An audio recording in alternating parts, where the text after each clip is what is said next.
আলেম বিদ্বেষী মানুষদের ঘরে আলেম বা হাফিজ তৈরি হয় না। আমি বহু মানুষ দেখেছি নামাজি মানুষ দাঁড়িয়ে আছে, দিনদার, কিন্তু হুজুরদের পিছে লাগার একটা বদভ্যাস আছে। এই মানুষগুলো আমি দেখেছি তাদের সন্তানদেরকে, আমি অনেককে ব্যক্তিগতভাবে চিনি, অনেক চেষ্টা করছে, মাদ্রাসা ভর্তি করাইছে, এখানে গেছে ওখানে গেছে, মাদ্রাসা পাল্টাইছে, মাগার মানুষ হয় নাই এরা। দেখুন, সন্তানকে কোরআনে কারীমের হাফেজ বানানোর জন্য সর্বপ্রথম পদক্ষেপ হবে সন্তানের বাবা এবং মা, তারা সন্তানের জন্য আল্লাহর কাছে দরখাস্ত জমা দিবে, দোয়া করবে, আবেদন করবে, আল্লাহ আমার এই সন্তানটাকে তোমার কোরআনের হাফেজ, আলেম, দাঈল আল্লাহ বানাইতে চাই, সেজন্য তুমি একটু তৌফিক দিও। এটা হলো 1 নম্বর কাজ। দোয়া করতে থাকবে, একবার না বারবার করতে থাকবে, দোয়ার মধ্যে থাকবে। 1 নাম্বার 2, নিজেরা ভালো মানুষ হওয়ার চেষ্টা করবে। অনেক লোক আছে নিজে সুদখোর, ঘুষখোর, 2 নম্বরই কাজ করেন, হারামের সাথে সংশ্লেষ আছে, আবার এদিকে চান যে ছেলেটা হাফেজ হোক। আপনি আপনার সন্তান যদি ভালো মানুষ হোক এটা চান, তাহলে আপনার উচিত আগে নিজে ভালো মানুষ হয়ে ওর সামনে আদর্শ এবং মডেল পেশ করা। আপনি নিজে উল্টাপাল্টার মধ্যে হাবুডুবু খাবেন আর আশা করবেন যে আপনার ঘরে ফেরেশতা হয়ে যাবে, এটা ভুল। এরপরে যে কাজটা করতে হবে, আপনাকে তওবা করে নিজেরা ভালো পথে চলবেন, 5 ওয়াক্ত সালাত আদায় করবেন জামাতের সাথে, পুরুষ মহিলারা ওয়াক্ত মতো, এবং সালাতের পরে ভোর রাতে দোয়া কবুলের জায়গাগুলোতে বিভিন্ন সময় আল্লাহর কাছে স্পেশাল ভাবে দোয়া করবেন, আল্লাহ সন্তানটা যেন আমি যেই আদর্শে তাকে মানুষ করতে চাই, হাফেজে কোরআন, আলেমে দ্বীন, সেটা যেন হয়, এটা করবেন।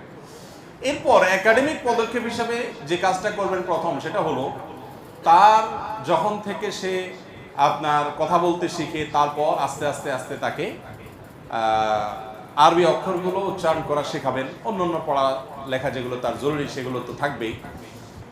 এই আরবি অক্ষর বর্ণমালা শেখানোর জন্য একজন হাফেজ, কোন একটা মসজিদের ইমাম, মুয়াজ্জিন, অথবা কোন একটা মাদ্রাসার শিক্ষক বা একজন ভালো হাফেজ, যে হাফেজ তারাবি পড়ায় সুন্দর করে, শুদ্ধ করে, এরকম কোন একটা হাফেজের তত্ত্বাবধানে তাকে নুরানি কায়দাটা পড়াবে। নুরানি কায়দা পড়ানোর 2টা নিয়ম আছে ভাই। একটা হলো যে ঢালাও যে নুরানি আপনার মসজিদে যে আপনার কি বলে কোরআন শিক্ষার আসর আছে, বাচ্চাদের বিভিন্ন হালাকা হয়, সেটা এটা হলো যে মুসলমানের সন্তান হিসেবে একটা কোরআন শেখা দরকার, শিখে দেয়। এখানে পুরোপুরি শুদ্ধতা লক্ষ্য করা হয় না, অনেক সময় শুদ্ধ হয়, কিন্তু আরো আফার ক্লাসের শুদ্ধতা লাগবে হাফেজ হওয়ার জন্য। এই জন্য ভালো কোনো হাফেজকে দিয়ে তার এই ফাউন্ডেশনটা করতে হবে, যে প্রতিটা অক্ষরের উচ্চারণ হবে 100% পারফেক্ট। এটা হবে আপনার প্রথম পদক্ষেপ। এটা যদি করতে পারেন তাহলে আল্লাহর রহমতে আপনার 6 মাসের কাজ 1 বছরের কাজ আগায় গেল। এটা কিন্তু 1-2 মাসে সম্ভব। আমাদের বেশিরভাগ ভাইয়েরা নিজেরা না জানার কারণে এই জায়গাটাতে ভুল করে ফেলেন। আপনি কিন্তু মক্তবের গতানুগতিক পড়া দিয়ে হবে না। যে হুজুরের কাছে দিবেন তাকে বলবেন যে ভাই আমি তাকে হাফেজ বানাবো, অতএব হিফজের যে ফাউন্ডেশন সেটা দিতে হবে। 50 তলা বিল্ডিং এর ফাউন্ডেশন আর 5 তলা বিল্ডিং এর ফাউন্ডেশন একরকম হবে? অতএব যেহেতু সে হাফেজ বানাতে চাই তাকে, অতএব তার ফাউন্ডেশনটা ওইরকম হইতে হবে, উচ্চারণটা হইতে হবে একদম পারফেক্ট সহি। কোন রকম শুদ্ধ উচ্চারণ আমাদের সবার আছে, কিন্তু যারা হাফেজ তাদের উচ্চারণটা একটু ভালো থাকে আমাদের দেশে। তো এটা করবেন 1। এর পাশাপাশি তাকে হিফজখানায় যখন সে ভর্তি হওয়ার উপযুক্ত হবে তখন তাকে ভর্তি করবেন। সম্ভব হলে বাসার আশেপাশে এমন কোনো হিফজখানা রাখবেন যেখানে আপনি সারাক্ষণ তত্ত্বাবধান করতে পারেন। যদি আসা যাওয়া করে পড়তে পারে খুবই ভালো। আবাসিক থাকা অনেক ফজিলত আছে, উপকার আছে, কিন্তু বাসায় যদি ভালো পরিবেশ দিতে পারেন তাহলে আসা যাওয়াও করতে পারে। আবাসিক দিলে এমন পরিবেশ যেন হয় যেখানে বাচ্চার কোনো কষ্ট না হয়। তার কষ্ট না হয় বলতে এরকম কোনো কষ্ট না হয় যে কষ্টের কারণে সে ভেতরে কোরআনের প্রতি বিদ্বেষী হয়ে ওঠে বা বিতৃষ্ণ হয়ে ওঠে।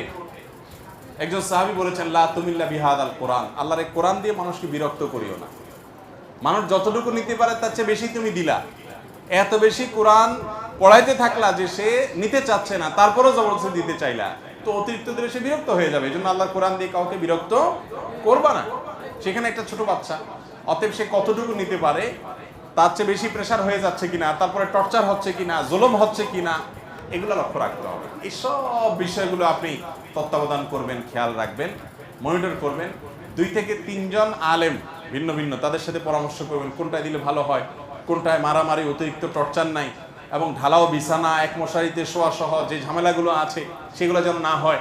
হ্যাঁ, সব দিক থেকে চৌকান্না হয়ে দিবেন। এরপরে কিছুদিন পর পর একজন ওস্তাজের মাথা হাতে মনিটরিং করাবেন, ফলো আপ করাবেন যে কদ্দুর আগাচ্ছে বা পিছাচ্ছে। মাদ্রাসার আমলি পরিবেশটা দেখবেন যে ছাত্রদের ভিতরে আমল আছে কিনা, আখলাক আছে কিনা, ভালো কিনা। এই ছেলে মাদ্রাসা ভর্তি হওয়ার পর থেকে তার চরিত্র, তার ব্যবহার, তার আচরণ, তার আমলের প্রতি আগ্রহ বাড়ছে না জায়গা দাঁড়ায় আছে না কমছে, এগুলো সব মনিটর করবেন। আমরা অনেকে আছি যে মাদ্রাসা ভর্তি করে দিছি, একটা পাঞ্জাবি একটা টুপি পরায় দিছি, আর কোরআন আর রেহাল ধরা দিছি, তকরালা দিয়ে দিছি। এখন কি ছেলে হাফেজ হচ্ছে না হাফেজ হইতে গিয়ে আরো নষ্ট হয়ে যাচ্ছে, সেটা আমরা আর খোঁজ খবর নিচ্ছি না। খুব তীক্ষ্ণভাবে মনিটর করতে হবে। আর ওই যে প্রথম যেটা বলছি দোয়া, ওইটা পুরা কন্টিনিউয়াসলি চালাতে থাকতে হবে। আর একটা কাজ করবেন, ওলামা এবং তোলাবাদের মহব্বত করবেন। আমার একটা অভিজ্ঞতা, আলেম বিদ্বেষী মানুষদের ঘরে আলেম বা হাফেজ তৈরি হয় না। আমি বহু মানুষ দেখেছি নামাজি মানুষ দাঁড়িয়ে আছে, দিনদার, কিন্তু হুজুরদের পিছে লাগার একটা বদভ্যাস আছে। হুজুরদের খোঁচাখুচি। হুজুররা ফেরেশতা না, হুজুররা দুধেরও দোয়া না যে তাদের পিছে লাগা যাবে না। ভুল করলে অবশ্যই যেখানে লাগা দরকার যতটুকুটা লাগবেন, কিন্তু কিছু মানুষের নেচারই হলো কি, যে হুজুর দেখলে একটু খোঁচা দিতে মনে চায়।